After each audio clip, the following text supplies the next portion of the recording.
del libro del Éxodo. Esto dice el Señor a su pueblo: no hagan sufrir ni oprimas al extranjero, porque ustedes fueron extranjeros en Egipto. No explotes a las viudas ni a los huérfanos, porque si los explotas y ellos claman a mí, ciertamente oiré yo su clamor. Mi ira se encenderá, te mataré a espada, tus mujeres quedarán viudas y tus hijos huérfanos. Cuando prestes dinero a uno de mi pueblo, al pobre que está contigo, no te portes con él como usurero, cargándole intereses. Si tomas en prenda el manto de tu prójimo, devuélveselo antes de que se ponga el sol, porque no tiene otra cosa con que cubrirse. Su manto es su único cobertor, y si no se lo devuelves, ¿cómo va a dormir? Cuando él clame a mí, yo lo escucharé, porque soy misericordioso. Palabra de Dios. Te alabamos, Señor. Al salmo responderemos: tú, Señor, eres mi refugio. Tú, Señor, eres mi refugio. Yo te amo, Señor, tú eres mi fuerza, el Dios que me protege y me libera. Tú, Señor, eres mi refugio. Tú eres mi refugio, mi salvación, mi escudo, mi castillo.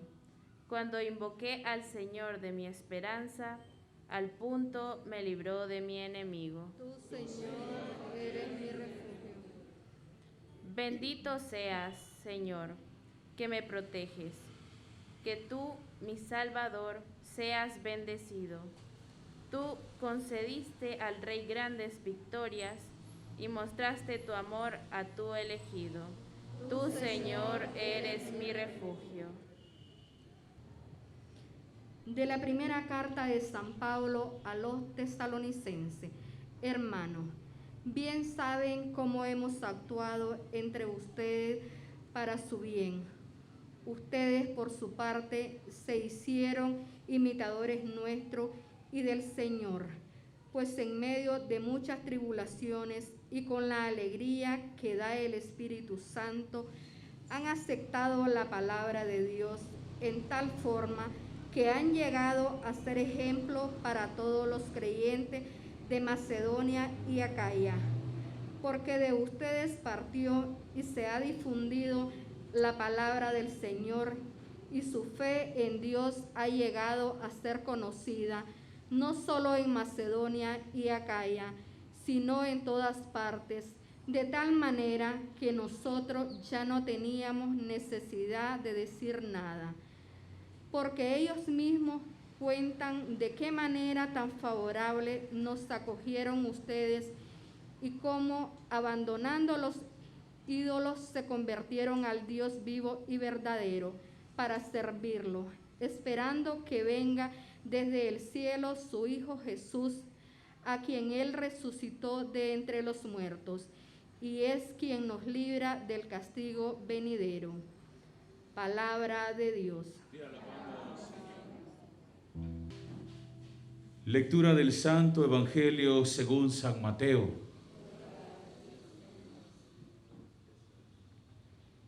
En aquel tiempo, habiéndose enterado los fariseos de que Jesús había dejado callados a los saduceos, se acercaron a él. Uno de ellos, que era doctor de la ley, le preguntó para ponerlo a prueba: Maestro, ¿cuál es el mandamiento más grande de la ley?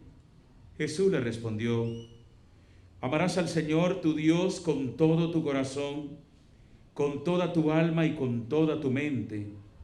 Este es el más grande y el primero de los mandamientos, y el segundo es semejante a este: amarás a tu prójimo como a ti mismo. En estos dos mandamientos se fundan toda la ley y los profetas. Palabra del Señor. Pueden sentarse, hermanos y hermanas. Y habiendo escuchado la liturgia de la palabra, meditamos en las lecturas que hemos venido escuchando a lo largo de estos días, en las cuales el Señor nos ha venido invitando a estar preparados, a estar listos, a estar despiertos con nuestras ropas bien puestas. Uno de los evangelios, el Señor nos hacía la comparación de un padre de familia que si supiera qué horas va a llegar el ladrón para metérsele en su casa por un boquete, éste estaría vigilante para no dejarlo entrar. Pues lo mismo deben de hacer ustedes, ha dicho el Señor, estar despiertos. ¿Qué significa estar despiertos? En el sentido literal, podríamos decir, hay que estar con los ojos abiertos día y noche. Pero ¿quién es aquel que soportaría estar día y noche por mucho tiempo con sus ojos abiertos? Nadie. Por eso no podemos entenderlo de esta manera. Debemos de darle el sentido espiritual. El sentido espiritual es aquel que nos hace reflexionar. Hay que estar despiertos. Hay que estar atentos. Hay que estar vigilantes. ¿Y qué es lo que tenemos que vigilar? ¿Qué es lo que tenemos que cuidar? Hermanos, Jesús lo dice. La mente, el alma, el corazón. Estos elementos tan importantes que podemos llamarles órganos. Órganos que hay que cuidarlos mucho. ¿Por qué?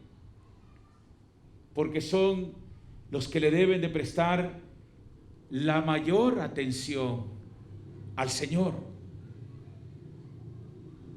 y al hermano que tenemos al lado. Hoy escuchamos a tanta gente que se lamenta. ¿Por qué? Porque es gente que nadie le pone mente. Y no hay nada más triste, hermanos y hermanas, que alguien quiera ser escuchado y nadie lo escuche. No hay nada más triste, hermanos y hermanas, que alguien quiera ser comprendido y nadie lo comprenda. Entonces es allí donde el hombre, la mujer, es allí donde los hijos empiezan a sentirse como solos. Cuando la mamá no le presta atención al hijo, cuando el papá no le pone mente al hijo, cuando la esposa no sabe comprender ni escuchar al esposo, cuando el esposo no le pone mente a la mujer. Vivimos en un mundo, hermanos y hermanas, donde se promueve todo esto. No le pongas mente, pero no es así la cosa. Hermanos y hermanas, si hay algo a lo que nosotros debemos de ponerle mente, si hay algo a lo que nosotros debemos de ponerle corazón, si hay algo a lo que nosotros debemos de ponerle alma, en primer lugar es al Señor. Y luego al que tenemos a nuestro lado. Porque al que tenemos a nuestro lado puede estar atravesando una situación difícil. Puede tener hambre, puede tener frío, puede sentirse solo, puede sentirse deprimido, puede estar con deseos hasta de suicidarse esa persona. ¿Y cómo es posible que digamos nosotros, no le pongas mente. Entonces, es aquí donde cada uno de nosotros debemos de estar atentos. Vivimos en un mundo donde ambos nos necesitamos. Ninguno de nosotros podemos decir que el hombre no necesita de la mujer, que la mujer no necesita del hombre, porque este es el peor engaño que el diablo nos puede meter en la cabeza y en el corazón. ¿Y a cuántos que ya les ha dicho, no le pongas mente a tu mujer? Vos sin tu mujer podés ser feliz, podés vivir tranquilo, podés salir adelante. Ajá, pero después de unos cuantos días que se ha ido la mujer de casa, vaya, visite a ese hombre, cómo se siente, cómo está viviendo sus días. Ahí hay alcoholismo, ahí hay tristeza, ahí hay dolor, ahí hay corrupción, ahí hay decepción. Y si se descuida, ya ahí hay infidelidades, corrupción, destrucción. Porque esto es lo que ha traído el diablo a las vidas de las familias. Dice el Señor, el diablo ha venido, ¿para qué? Para destruir. Y él quiere destruir a las familias. Él quiere destruir a la sociedad entera. Por eso hoy la mayoría de muchos ciudadanos están viviendo la división, la contienda, el odio, el resentimiento. Y es así como por un boquete de nuestra casa, el diablo ha entrado a nuestras vidas, hermanos y hermanas. Hoy nos encontramos en un mundo donde hay tanta gente necesitada. Por eso, la primera lectura nos habla de la explotación que hay hacia muchas personas, la explotación de las viudas, la explotación de los huérfanos. Y dice que esto enciende la ira de Dios. Por eso sería importante que nos preguntemos, ¿no será que el Señor se le encendió la ira y por eso permitió todas estas situaciones difíciles que hoy vinieran a nuestra vida? ¿Por qué? Porque muchos hemos vivido para maltratarnos, muchos hemos vivido para hacernos daño, países que se han levantado en guerra, movimientos que se han levantado en contra de otros para hacerse daño, y esto nos ha herido, ha dejado viudas, ha dejado huérfanos, ha dejado muchas madres con dolor porque sus hijos han muerto, y tanta situación difícil que hoy se vive a nivel del mundo. Por lo tanto, hermanos y hermanas,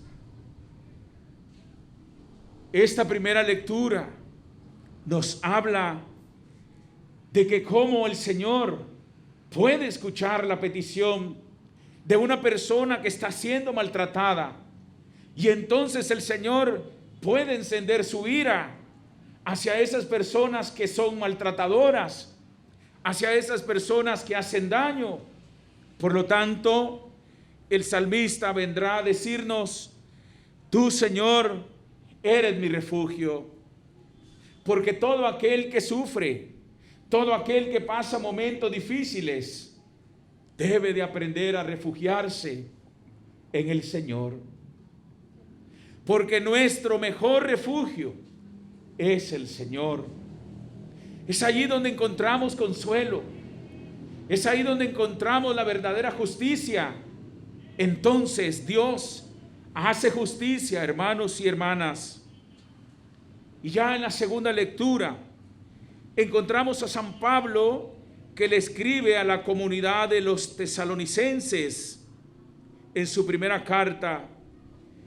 Hermanos, bien saben cómo hemos actuado entre ustedes.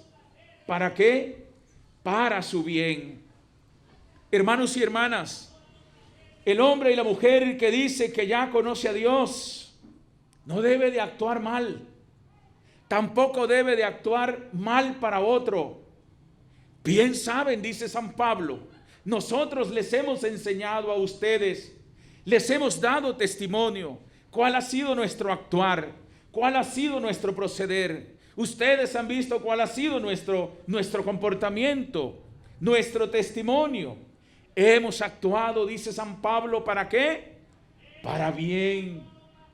Hermanos y hermanas, por eso es que yo no concibo a un cristiano obrando para el mal. Yo no concibo un cristiano que le aconseje a un matrimonio que se separen. Yo no concibo a un cristiano que le diga a una familia que corra a su hijo, que lo eche de su casa.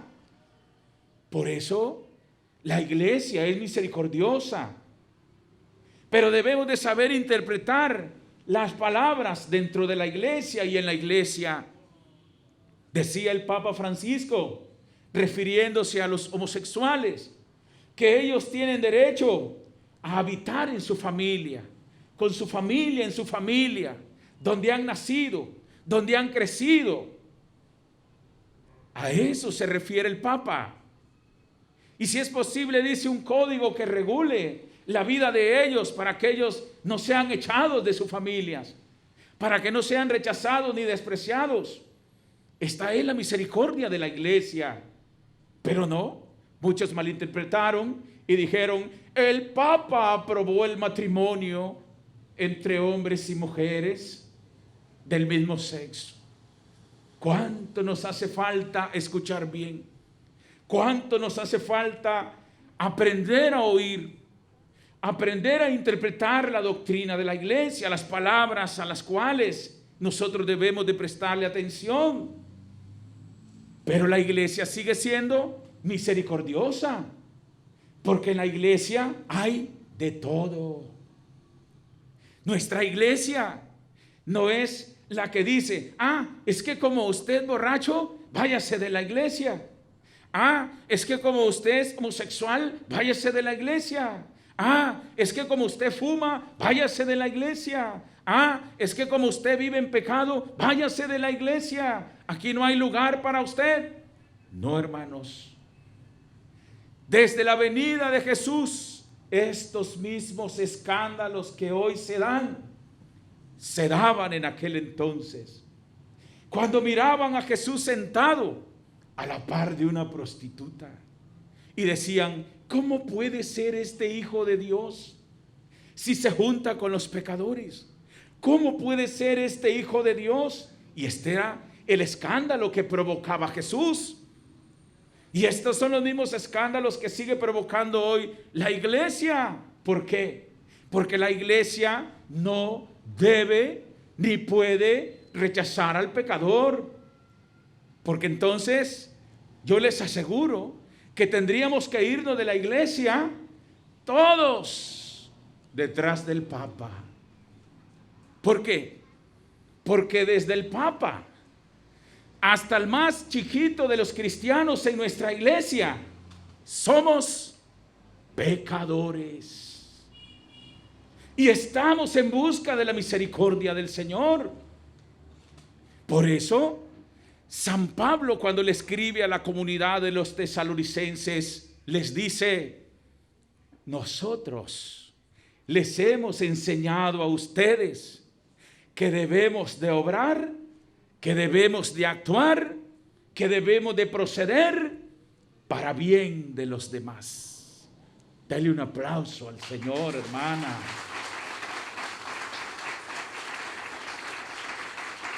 Porque un cristiano, ¿qué se espera de un cristiano? Que haga el bien. Eso es lo que se espera.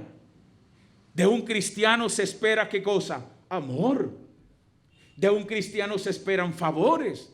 De un cristiano se espera misericordia. De un cristiano se espera todo lo mejor, hermano. Pero tampoco podemos asustarnos. Si el cristiano cae en la debilidad, si el cristiano falla, no podemos hacer tampoco de él alarde de su error, de su debilidad. También debemos de comprenderlo, porque San Pablo dice que el amor es comprensivo. Entonces, cuando una persona tiene a Dios en su corazón, comprende al débil, comprende al que tropieza, no lo critica, no lo tira, sino que le da la mano para levantarlo de nuevo. Hermanos y hermanas, hoy la iglesia también sigue escandalizando, pero por el amor y la misericordia que tiene hacia cada uno de nosotros. Por eso es que es la iglesia criticada, por eso es que es la iglesia perseguida. ¿Por qué? Porque en nuestra iglesia todos cabemos, todos. Por eso San Pablo habla de esta manera tan hermosa. Nosotros hemos actuado entre ustedes para su bien. Y ustedes, dice San Pablo, por su parte, se hicieron imitadores nuestros. ¿Qué se hicieron? ¿Qué somos nosotros? Imitadores también. Nosotros tenemos que imitar a Jesús. Imitar a Jesús no es nada fácil. ¿Por qué? Porque el Señor ha dicho: ámense los unos a los otros como yo los he amado. Ahora preguntémonos, ¿cómo me ha amado Dios a mí? ¿Cómo? ¿Cómo me ha amado el Señor a mí? Hermanos, el Señor a mí me ha amado tal y cual soy. ¿Y cómo soy? Pecador. Yo soy un pecador. Así me ha amado el Señor, con mis debilidades, con mis errores, con mis defectos, con mis cualidades. Así me ha amado el Señor. Pero ¿qué hay de nosotros? ¿Qué hay del amor de nosotros? ¿Estaremos amando como Cristo nos ha amado? No. El amor nuestro siempre exige perfección en el otro, aunque nosotros no seamos perfectos. El amor nuestro siempre está poniendo limitaciones. El amor nuestro siempre está poniendo esos límites. Por eso, hermanos y hermanas, le exigimos al otro que sea fiel. Le exigimos al otro que sea perfecto. Pero nosotros estaremos siendo perfectos. Nosotros estaremos siendo fieles. Y cuando el otro nos falla, ¿qué pasa? Queremos deshacernos de él. Queremos rechazarlo. Queremos tirarlo a la calle. Queremos bloquearlo de nuestros contactos. Queremos borrarlo de todo para no volverlo a ver. Porque, hermanos y hermanas, nos hace falta mucho amor.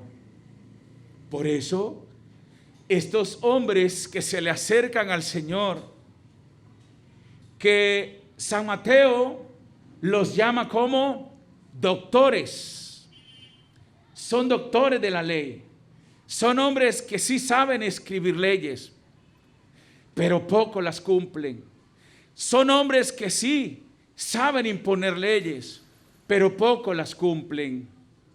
Y se acercan al Señor no con fidelidad, sino para ponerlo a prueba. Y le hacen una pregunta: Señor, ¿cuál es el mandamiento más importante? Oigan ustedes, ¿qué es lo más importante hoy en la vida? ¿Qué es lo más importante hoy en este mundo? Hermanos y hermanas, aquellos hombres, para ellos lo más importante era la ley. Para Jesús ya no es la ley. Para Jesús ahora lo más importante es el amor. El amor que debe de haber en primer lugar hacia Dios. Y el amor que debe de haber en segundo lugar hacia el prójimo, hacia el que está a nuestro lado. Pero, hermanos y hermanas, sería importante que nosotros nos preguntemos: ¿qué tanto estamos amando hoy en día? Por eso decía el Señor en uno de los evangelios: fuego he venido a traer a la tierra. Y cuánto deseo que este fuego ya esté ardiendo en ustedes. Fuego. Y el fuego tiene 3 elementos muy fundamentales. 1, el fuego ilumina.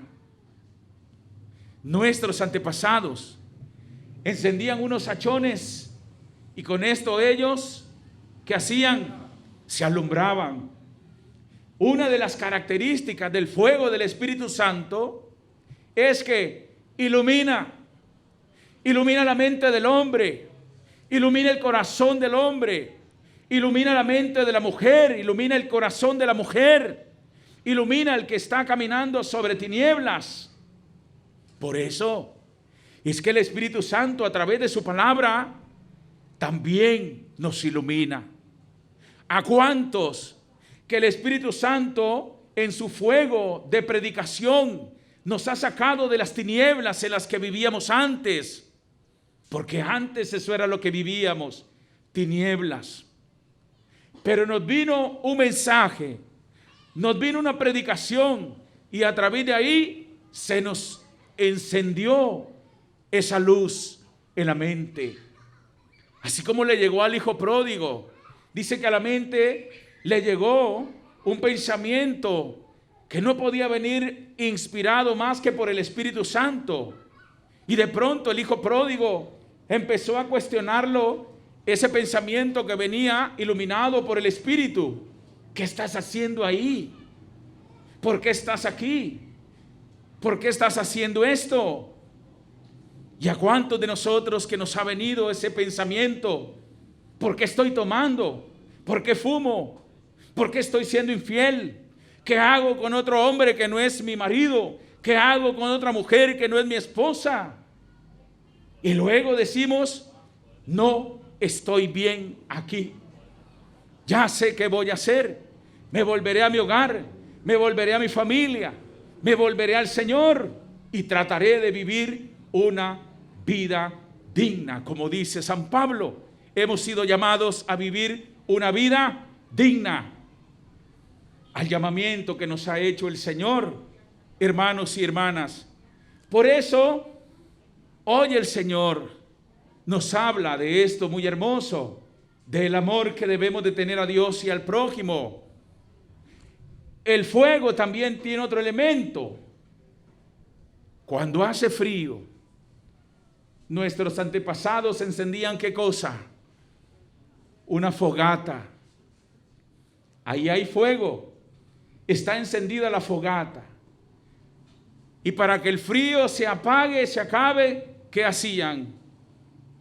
Se hacían en torno a la fogata. Y allí ya ellos se sentían como calientes, porque el fuego calienta. El fuego del Espíritu Santo puede calentar cualquier corazón nuestro, por muy frío que esté hermanos y hermanas. El fuego del Espíritu Santo puede calentar cualquier corazón, aun cuando ya esté congelado. Por eso, aquellos que dicen que ya no sienten amor por alguien, aquellos que dicen que en su corazón ya murió alguien, aquellos que creen que ya no pueden amar, hermanos, ¿por qué no le pedimos al Espíritu Santo que caliente nuestros corazones fríos con su fuego? Que nos enseñe, que nos ayude a seguir amando, a volver a amar. ¿Por qué no le pedimos al Espíritu Santo que nos ayude a volvernos al prójimo? Aquel que no nos importa verlo tirado, verlo con hambre, verlo con frío, verlo con necesidad. Al menos una oración hubiésemos de hacer nosotros por los demás. Con algo poquito se empieza. No hace falta que hagamos mucho, pero el Espíritu Santo va encendiendo en nosotros esa calorcita. Entonces, hay que hacer algo.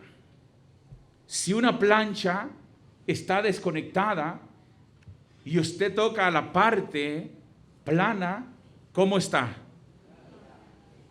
¿Cómo está? Helada, decimos nosotros. Otros dirán por ahí, fría. Pero usted le pone la mano y dice, está fría. Pongámonos la mano en el corazón cada uno de nosotros en este momento. Vamos. No se la quite.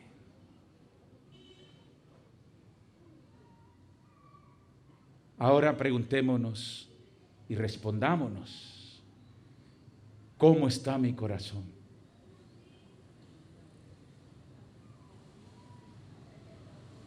Cada uno de nosotros conocemos la respuesta. ¿Estará frío? ¿Estará caliente?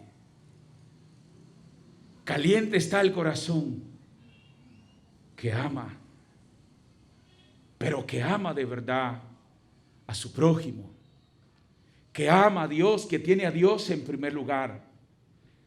Frío está el corazón que tiene a Dios en último lugar. Frío está el corazón de aquel que le interesa más el negocio, el dinero, el trabajo, que le interesa más la vida del mundo y va detrás de todo esto, no de Dios. Así tenía el corazón aquel rico Epulón. Así tenían el corazón aquellos que le dijeron al Señor que lo querían seguir, pero que primero les permitiera ir a hacer sus negocios, ir a hacer sus trabajos, ir a ver sus tierras. Pero caliente está el corazón de aquel que al primer llamado que le hace el Señor, como Zaqueo, le dice, aquí estoy, Señor. Y si le he hecho daño a mi prójimo, estoy dispuesto a resarcir el daño 4 veces más. Caliente está el corazón de aquel que, como Pedro, cuando escuchó al discípulo amado decir, es el Señor, inmediatamente se ciñó la túnica y se lanzó a un encuentro con el Señor. Por eso, hermanos y hermanas, es importante este elemento del fuego. Pero hay algo muy importante.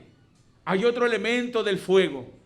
El fuego no solamente ilumina, el fuego no solamente calienta, sino que entre más nos acercamos al fuego, ¿qué pasa?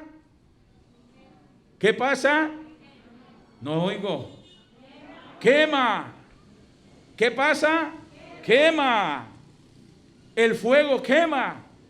Cuando nos acercamos más a Dios, Él empieza a quemar en nosotros lo que no sirve y nos empieza a dar una vida nueva. Por eso decía San Pablo que el que está en el Señor es una nueva criatura. ¿Cuántos son nuevas criaturas aquí? Denle un aplauso al Señor. Porque entre más nos acerquemos al Señor, más nuevos vamos a ser. Entonces seremos nuevos hombres, nuevas mujeres. Y seremos imitación de aquellos que ya vivieron. Entonces muchos de nosotros nos pareceremos a San Pablo. Muchos de nosotros nos pareceremos a tantos apóstoles, a tantos santos. Y qué bonito sería que de nosotros se diga, mira, ese hermano da gusto oírlo, ese hermano da gusto verlo, mira, esa hermana da gusto escuchar orarla. Hermanos y hermanas, cada uno de nosotros tenemos que ir por la vida imitando a los verdaderos cristianos. Cada uno de nosotros en la vida, el joven, la joven, el hombre, la mujer, el matrimonio, la familia, debemos de ir por la vida siendo testimonio, animando a los demás para que ellos se animen y luego vamos por el mundo contagiando con el amor del Señor a muchos más. A esto nos llama el Señor. Por eso los maestros de la ley, los doctores de la ley, después de que habían oído que Jesús había dejado callado a los saduceos, se acercan para ponerlo a prueba. Los saduceos eran cristianos, pero tenían un corazón frío porque ellos no creían en la resurrección. y Jesús los había dejado callados después de un alegato. Por eso ellos ahora se acercan para preguntar cuáles son o cuál es el mandamiento más importante. Y Jesús le habla de dos: amar a Dios con toda nuestra mente, con todo nuestro y con todas nuestras fuerzas. Oigan bien, mente. La mente siempre debe de estar pensando en Dios. Hay algo que el diablo quiere de nosotros y sabe que si lo logra, somos hombre muerto, mujer muerta. Quiere la mente. Por eso es importante siempre cuidar ¿qué cosa? La mente. Por esta mente se nos puede meter el diablo. Hay boquetes por los que se puede meter el diablo. Se puede meter por los oídos, a través de un chisme. Alguien te lleva un chisme, y si ese hueco está muy abierto al chisme, por aquí se te metió el diablo, y después te vas a llenar de resentimiento. Por eso hay que cuidar la mente. Cuando amamos al Señor verdaderamente, dice el Señor, los que crean en mí verdaderamente, aunque cogen serpientes en sus manos, aunque beban veneno, no les va a llegar. Entonces, podrá llegar a nuestros oídos cualquier cosa, pero si nosotros creemos en el amor de Dios, nada nos va a hacer daño. Por lo tanto, hermanos y hermanas, el demonio quiere la mente de uno, y ese es el peligro. Ahí podemos perder la fe, ahí podemos dejar de creer en Dios. Cuando entonces en la mente empezamos a creer en otras cosas y no en Dios. Cuando en el corazón empezamos a tener otros sentimientos que no son de amor, cuando hay egoísmo, cuando hay rencor, cuando hay resentimiento, entonces ahí ya no estará Dios. El corazón se va enfriando, nos vamos volviendo indiferentes, entonces nos vamos dividiendo, nos vamos separando. Cuando a la mente nos llega un susurro del diablo y que a usted le dice, fíjate que yo creo que ese hermano anda enojado con vos, porque mira, no te llama, no te escribe, no te visita. Y entonces uno empieza a fomentar en la mente pensamientos satánicos, pensamientos negativos que nos van a llevar a la indiferencia, a la frialdad. Cuando la mujer está lavando los trastos en la casa o está cocinando tal vez para el esposo y el demonio le susurra, pareces tonta, estás cocinándole a ese hombre, saber en qué hotel o en qué cantina estará con sus amigos, con otra mujer. Entonces, tal vez el esposo va llegando bien penqueado de su trabajo y ya la mujer no lo recibe como quería recibirlo. ¿Por qué? Porque le robó la mente el diablo, escuchó los susurros del diablo. Por eso es que hay que cuidar la mente, hay que cuidar el corazón. Hay que cuidar nuestras fuerzas, porque uno de los evangelios en los que el Señor nos habla dice que si un hombre vive en su casa, tiene bienes, vive tranquilo, pero llega otro más fuerte y se le mete, entonces dice que lo amarra, le quita sus bienes y luego los usa en contra de él. Hay que tener cuidado con esto, porque el diablo nos puede amarrar la mente y luego la ocupa a favor de él. El diablo nos puede ocupar el corazón también. El diablo nos puede ocupar nuestras vidas y viene y se nos mete y luego ocupa a nuestros hijos, a nuestra esposa, al hombre y destruye todo aquello, hermano. Por eso es que hoy el Señor nos invita a siempre ofrecerle nuestra mente al Señor. Y una de las maneras más hermosas siempre de ofrecerle nuestra mente al Señor es vivir agradecidos por todo lo que Él ha hecho en nuestras vidas. Cuando nosotros olvidemos tantos favores que Dios ha hecho en nuestras vidas, hasta ahí va a llegar una mente para Dios. Por eso, hermanos y hermanas, en la mente siempre mantengamos presente cuánto nos ha dado Dios, cuánto nos ha regalado Dios. Una mente que siempre tiene presente los favores que ha recibido de Dios es una mente agradecida, es una mente enamorada, Es una mente siempre ocupada, pero una mente vacía, una mente hueca, fácilmente el enemigo llega y se apodera de ella. Un corazón que también está vacío, es fácil de que se apodere el enemigo de él. Pero un corazón que vive lleno de Dios, ahí no hay lugar para el odio, ahí no hay lugar para el resentimiento. Nos podrán llegar pensamientos y los vamos a rechazar. Nos podrán llegar sentimientos que se quieren apoderar de nosotros, pero también los vamos a rechazar. Entonces, cuando quiera llegar el odio a nuestra mente, a nuestro corazón, nosotros le vamos a decir, fuera.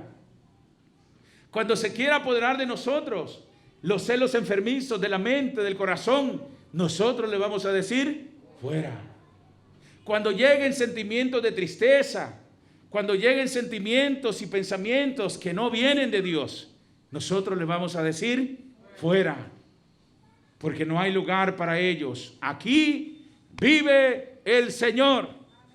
Aquí vive el Señor. Y no hay lugar para el pensamiento malo. Por eso uno de los mandamientos dice, no concebirás en tu mente pensamientos impuros. La impureza hay que echarla fuera de la mente. Que llegan las tentaciones a diario, hermano. A veces hasta dormidos. Pero nosotros nos hemos de levantar para tener en la mente siempre a Dios. Para tener en el corazón siempre a Dios. Y que nuestras fuerzas sean siempre para Dios. Que viva Cristo Rey. Que viva el Espíritu Santo. Que viva María. Que viva la Iglesia Católica. Que viva el Papa.